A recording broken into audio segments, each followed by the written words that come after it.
Thank you for joining us for this episode of Who Does She Think She Is? Audacious financial journeys with tremendous Black women. I'm Mele Miller, 30-year bank exec that you wish has always been your friend. Who does she think she is? Today, I am especially excited to introduce you to my guest, Adrienne Markham.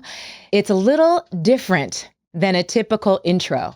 This powerhouse is a marketing professional for the Las Vegas Aces and is operating a completely separate career in motocross. And I am so excited to welcome Adrienne to the conversation. Thank you so much. You're welcome so much. Did I say that right? Motocross? Drag racing. Drag racing. But Darn it. it's okay. I tried so hard. It's motorsports. It's just cool. Let's get into it. Let's do it. The world sees you in a very specific way. Who do they think you are? Honestly, Only honesty here. Yes, please. Sometimes I don't even know if they know what to think because it's just so off brand. What I do, I'm Black, I'm female, and I'm a drag racer. And then in the front office of the Aces, I handle all of our partnership marketing. So I throw people for a loop sometimes. And I had to get comfortable with being okay with that. Who is they? At the racetrack, it's those that are either there spectating, it's those that are running the track, it's sometimes sponsors. It's really just those around me. So in the day job with the Las Vegas Aces, who is they? Sometimes it's those that are in the front office with me, some that are at the table as well, fans at the games. Understood. Can you tell me about a time when someone questioned your ability or underestimated you because of who and what you are? This is sort of that basis of who does she think she is? Yeah, I would, that takes me back to my start in drag racing. I was 9 years old. Again, Black, female. Like, I wasn't supposed to be there. I'm just going to ask this. Who brought you to the... I read your bio, but I don't think the world knows. Who brought this little Black girl, this 9-year-old Black girl, to the races? My dad. So my dad was a professional drag racer. He raced pro stock motorcycles. It runs on both sides of my family. Does so, it? Yeah. Okay. On my mom's side, my grandfather was really big into cars. My mom's brother owns a car shop here locally in SoCal and huge hot rodder. So it's just kind of in my blood. It is in your blood. Like, you come by it honestly in all ways. I was going to take the leap and say, well, then you must be a daddy's girl. But it sounds like you belong to everyone in this family. Wow. Yeah. That's it. That's cool. Do you see yourself as following in the footsteps of your father? 100%. How has his career and his expertise influenced you? Yeah. My dad is, like, for me, the perfect example of a man and of a family man. Can we pause there? That makes me want to cry. That is one of the best compliments that anyone could hear from their child. I've seen my dad, late nights, early mornings, busting his butt, like to do anything to take care of his family, in the good times and the bad times and the hard times. So my dad was just the perfect example of no matter where you come from, whether you come from a family with much or whether you come from a family that, as we would say in this generation, got it out the mud. Like, you can literally have anything and do anything that you set your mind to. So really just seeing how my dad navigated his way through certain situations, him and my mom, because my mom was his backbone. So huge shout out to her as well. Yeah, yes. It didn't happen without her, but that's really where I get it from. When you compete in drag racing, what does the compensation look like? Would it be your full-time job? It's funny you ask that. It could be, and I've seen plenty of drag racers make it out to be a full-time job, but the one thing that my dad always told me was that this is not a career, this is a hobby. Why is that? The one joke that we always say in drag racing is that if you ever want to know the quickest way to go bankrupt, become a drag racer. Oh, it is a complete joke, but it's just expensive pleasure that is just so expensive, and you work so hard, and like building a car or a motorcycle or anything drag racing related when you get those invoices, I mean, we're no longer talking about $20, hundreds of dollars. I mean, everything is by the thousands. And it's like, all right, got it. So, okay, fair. Expensive hobby. Yes. Margins are tight. Yes. How do you approach budgeting for these experiences and these competitions and races? Yeah, that's where I give a lot of credit to my mom. Say more. Yeah. Here it comes, Mom. Mom is the boss lady. If me and Dad are going drag racing and money ain't looking too good, the budget's not looking too good, ain't happening. And boss lady will shut that down quick. Can you share with the audience what you do and what your role is with the Las Vegas Aces? Of course. So with the team, I am our partnership marketing manager. So what that means break that down. Let me break it down for you. So I basically manage all of our partner accounts. So all of the amazing companies and partners that we have that invest in us, I make sure that everything in their contracts get taken care of. The Aces are back-to-back WNBA champions. Yes. And, I'm from Seattle, so shout out to the Storm. We just played them the other night. No shade. No. Respect. Yeah. This industry has my heart. What does it feel like being a part of such a winning team of women? It's unique. It's amazing. And a lot of times I have to remind myself that this isn't normal. Because for me, I'm immune to it, right? Like I'm around it every single day. We went to the White House and I mean like mind-blowing experience. I was able to take my mom. It was like one of the greatest things I've ever done in my life. I am so happy for so many different reasons. I'm also gonna big sis you and push a little bit. Can I? Yeah. Do we have that relationship? Yes. You're making it normal. Why can't it be normal? So maybe it's special and uncommon. Let's make this the new normal. I love that. I want 100 little girls just like you by tomorrow, please. Yeah. Yesterday. Yes. What's been the most challenging aspect of partnership marketing with the WNBA? Personally, it's been growing into this new role. So I actually come from sales. Okay. So it has been a little bit of a challenge to navigate through. And I mean, I'm so grateful that they literally threw me off like into the deep end. It was like, all right, now you're starting partnership marketing from sales. I've never done this before. And they're like, here you go. Here's 24 plus partners. And I want you to go activate all of their accounts. And I mean, but for me, I'm always up for a good challenge. I can see that. Yeah. So for me, it's really just been navigating through this space and being comfortable and realizing that like now my normal, that I have a seat at the table. That's for me personally been the biggest challenge so far, but it's been amazing. When I work with professionals in all sectors and industries, sometimes I hear talk about leveraging mentors. Have you had a positive mentor experience? Takes me back to Miles Kovacs. Yeah, former president of Dub magazine. He really just pushed me to always be myself.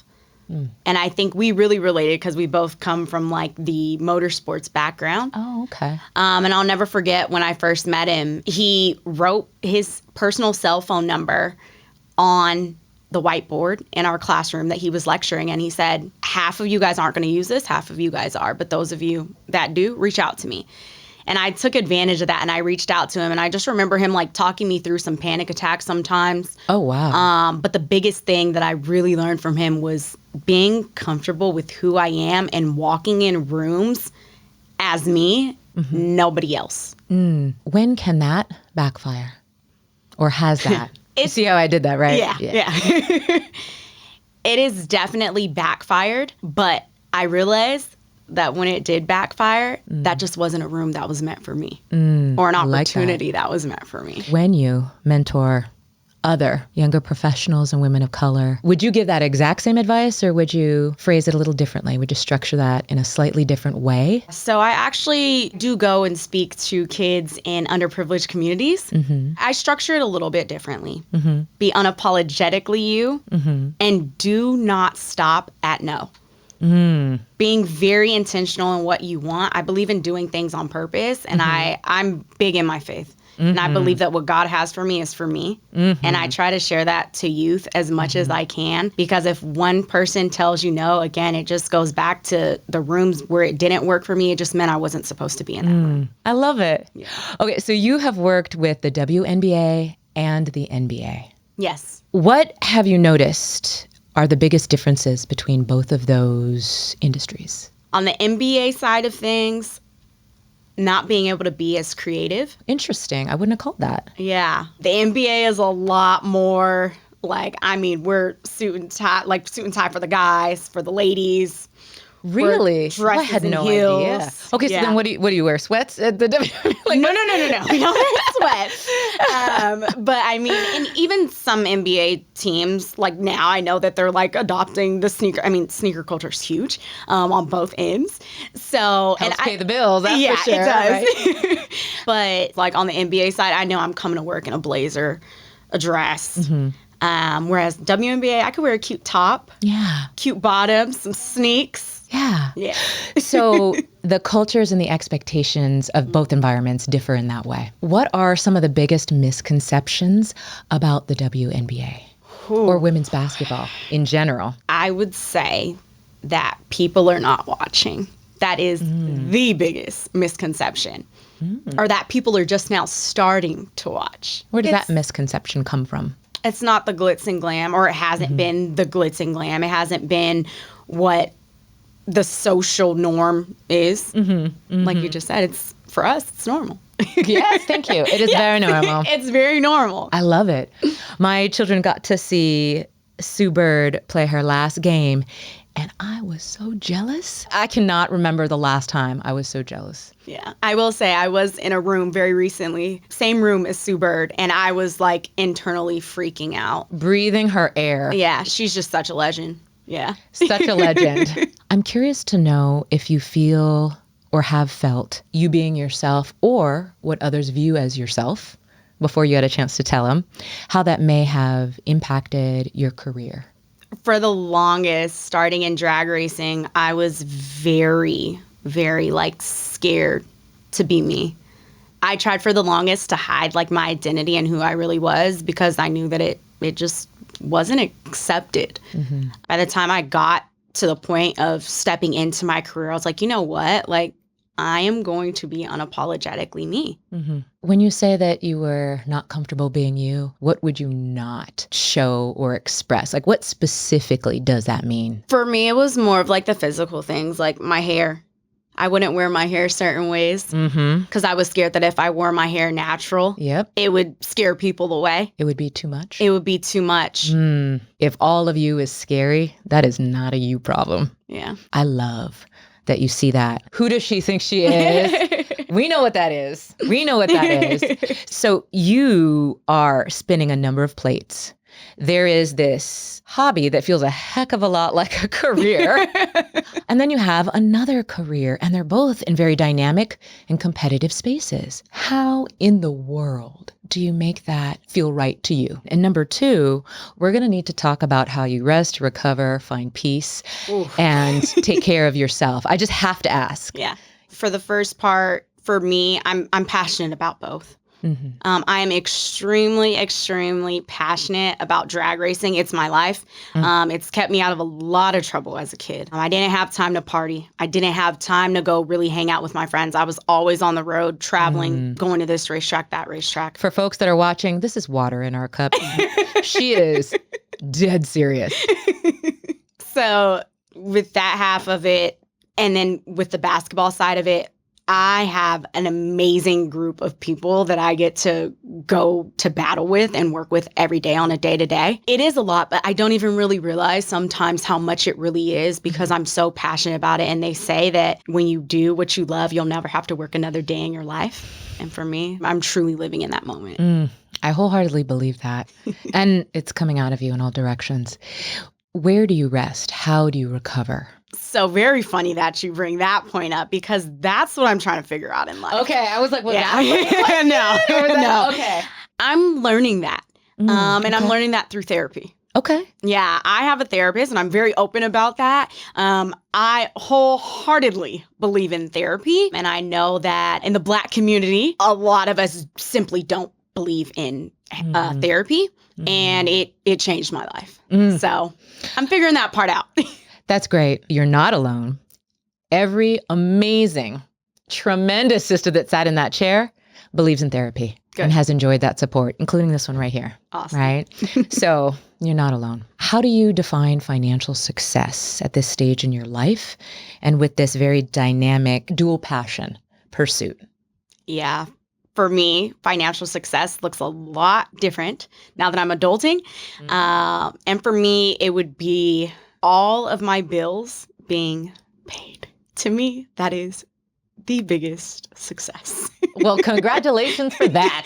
Thank you. Makes me smile. Month after month. So how do you make sure that all your bills are paid? What's your strategy? Yeah, so for me, I'm super visual. I have an Excel of, every single bill or expense. Yes. As well as like an emergency expense or a wouldn't think about this type of expense. I'm sorry, are you saying you have a budget? That's right. And you have emergency savings? Yes, I do. Oh, this is wonderful. How many months could your emergency savings last? Right now, we're at about 3 months. Hey, that is, you know what? Great job. Thanks. That is the recommendation. And getting there is no easy. Yes, I love this. Woo! It's not easy. Okay, so when did you figure out all of this? Granted, my parents were right there with me, helping me learn it. Yeah. Because I think that it helped them as well. Okay. What financial accomplishment are you most proud of? Other than having the financial safety cushion that I have. Those are two very big things. Yeah. Yeah. Being in no credit card debt. Oh, that is major. That's pretty good too. It took me a while to get there. And a lot of discipline. Paying off my cars. Cars, plural. Let's just pause on that. No credit card debt. Paid off her cars. That S means more than one. Bought a home. Savings to last for 3 months. You've been listening to my classes, haven't you? I'm just teasing. I'm proud of you. I know it's weird to say we just met today, but perhaps we do need to hear that more too. Mm-hmm. What piece of advice have you received over the years you would want to pass on to someone looking to enter this space in marketing or even the racing space? You saw me pause because I'm still like, don't mess it up. I'm good, but I'm not that good. I'm working on it. In the sports space, in the front office space, the best piece of advice that I could give is to reach out.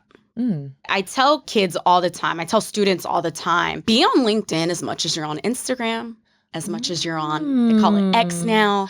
Ooh.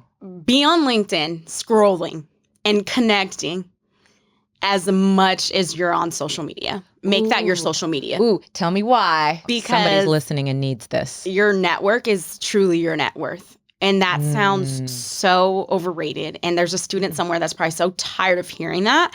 But I can't stress that enough. When I first stepped into sports, it was because I was a dog on LinkedIn. I was hunting everybody. It did not matter. I didn't care if you were the CEO. I didn't care if you were the president. I didn't care if you were the CMO. I didn't care if you were an account manager. I didn't care your title. I just knew that I was going to figure a way out how to get in. And that's how I figured my way out in. I wasn't scared. Don't be scared of their title. Don't let that run you off. Speak to the CEO just like you'd speak to the janitor. I'm huge on that. Huge. And that would be my advice on the business front office side of things of the sports world. And as far as getting into drag racing, man, I don't know. I can talk about that one all day. Call me. I was going to say, noted. Next show. Next show. What does a typical day for you look like when it's WNBA in season? In Like season. during the season. Yeah. So a day in the life, even those aren't the same in season. I mean, we're currently in season. We've got a game tomorrow. And you're here with us. Yes. Thank you. Thank you. There's a game tomorrow. There was a game yesterday, Friday. Yep. Yeah. I told you I don't know how to rest. Getting there one day. But a day in the life. So for me, all my days, regardless of what it is, even this morning before I hopped on the flight, starts at the gym. 5 a.m. At the gym. That's Monday through Friday. So weekend games, I get a little break. But You're like, I'm not actually on the court with them. Yeah, no. So it's really a lot of, for us, in season. It's preparing already for the next season. I mean, on the partnerships team, we're already lining up partners for 2025 season and beyond. And so it's just a constant, nonstop. I'm getting the sense that you leverage every opportunity to develop future opportunities. That is. Was that accurate? Yes. See? And that in itself is a nugget without even knowing that is the nugget. That's what you just shared. It will become a nugget. Don't worry. We'll make that happen. Your lifestyle is so incredibly dynamic. Can you share maybe one or two of the most thrilling experiences that you've had? In any of the spaces, but the types of things where people are still talking about it. Yeah. Right now, like my number one is still that White House experience. Oh, yes. I still am like, did this really happen? And it was just a very interesting, fun, unique opportunity. How few people get to step into the White House, let alone be honored by the president.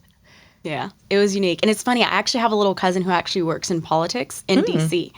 Oh. And even he was like, like, I've actually never been to the White House on the wing that you were in. So you pretty much just show him that picture whenever you get a chance. Is that what I'm hearing you say? It's okay. It's okay. Yeah. I tell him he's on his way. That's the healthy feedback right there. I love it. Drag racing is clearly something that you're very passionate about. Is there a celebrity that you would enjoy doing a drag race with or having on your team? Ooh. Wow. There's 3 ladies and 1 guy that comes to mind. Oh, wow. Okay. It's kind of biased maybe because I have the pleasure of knowing some of them personally. I mean, well, then they'll be very flattered to hear they made your list. I definitely say Angel Sampey. My lifetime hero. The one person who would line up on the side of my dad and I would not be upset when she would beat my dad. Love her. That's saying a lot. Yeah. Still a dad's girl, but if she pulls up in front of you, I'm good. We're happy. We all right. It's a win-win. Angel Sampey, Peggy Llewellyn, shameless plug there, the first African-American woman to win any professional motorsports event. She's just badass. Excuse my language. But and then I would say Baby Girl Florida, Denise, love her. And then the one guy, my favorite, Ellie Tunglet, hands down. Wow. Yeah. You had that back pocket list so ready to go. Oh, yeah. No one has. I've asked this question 10 different ways and it takes everyone forever. You came ready. Do you have a favorite basketball player of all time? WNBA or NBA? Of all time. See, this is one that I can't pull out my back pocket, but I know it's hard. One right now, I would have to say, and I promise it's not biased, but I would have to say Asia Wilson. How could you not say Asia Wilson? Well, you have some similar vibes. There's just that unapologetic, I'm giving you all of this. Yeah. You're welcome. That's your shirt. You're welcome. Yep, you're welcome. So is basketball your favorite sport? It is one of my favorite, but drag racing by far is my favorite sport. I wasn't going to be like, which child do you prefer? Yeah. And at the same time, that is what adulting is about. Yeah. No, I'm kidding. It is not. All 3 of my babies, I love you all. What would you want them to take away from this conversation? I keep going back to this thought of be you. Mm-hmm. Whatever you're passionate about, whatever resources you feel like you don't have, don't look at it that way. Back to how you were helping me change my words earlier. Don't be scared to reach out. And don't be scared to pursue what people will tell you that you can't do. Keep going. Thank you for that. I definitely needed to hear that when I was 10 years old. Speaking of audacious, looking ahead, what's your next big bite? You clearly come with an appetite. For me, I'm really looking to, in the front office side of things, on the basketball side of things, I am really looking to continue to grow within my role that I'm in. I hope to have a team that I can not have under me, but that I can raise up with me. And on the drag racing side of things, man, it's getting back on track, and this time we're turning on 2 wheels. So I'm excited for that. Oh my goodness, that sounds fantastic. Yes. This work that you're doing, partnerships, the goal is a certain level of sponsorship. What is a typical goal, annual goal look like for you? So for me, it's getting our partners to renew. Okay. When it's time for their renewal time. And it's really getting them to stay on board. And it's how can we also not just keep you on board, but how can we amplify? How can we make this partnership even better? Ooh, like if it was good, all right, now let's make it great. And if it was great, all right, like we're constantly going higher and higher. So for me, that's my goal year over year. I love it. Is there a dollar amount to that goal? For me, not yet. Okay. But someday soon there may be. What would you want it to be? That's tough to say. Because I think on my side of the world, I'm more so looking at renewals. So the dollar amount's kind of already set. My bosses handle all the sales. I get the fun part of activating and renewing. So for me, I would love to obviously renew at 100% rate. Sure. Because it's all about personal relationships in the partnership world. So might sound a little crazy, but it's doable. Honestly, crazy to me is just translation for genius, misunderstood. As a matter of fact, somebody said that to me. I promise I didn't make that up. Is there something that we can help you manifest? Yeah, for me, at this point in my life, I think it would be manifesting the next step in my drag racing side of things. Like I said, drag racing comes with a hefty cost. So it's all about getting in the room with those who may be able to lead you to the next partner. So it's funny, I work with partners on the basketball side of things, and also that's the number one thing that keeps drag racing going. So really just being able to connect and partner up with the best sponsors to get this thing going. Who's your dream sponsor? It's hard to say an actual company or person. I would say my dream sponsor would be the sponsor that supports me just as I am. You said it and everybody was listening. And we appreciate you for just the way you are. We started this session of who the world thinks that you are. But at the end of the day, you don't care about that. You do not care about that. And I don't either. All I really want to know is, who do you know that you are? Very faith-based. I know that I'm fearfully and wonderfully made. Yes. I know that I'm enough. I know that I'm capable. And I know that I was built for this specific moment in whatever space that I'm currently in. So I know that in this world of basketball, I was built to be in the space, in the position that I'm in now. And in my current situation in drag racing, I know that I was built to be in this moment at this time. You're exactly who you need to be.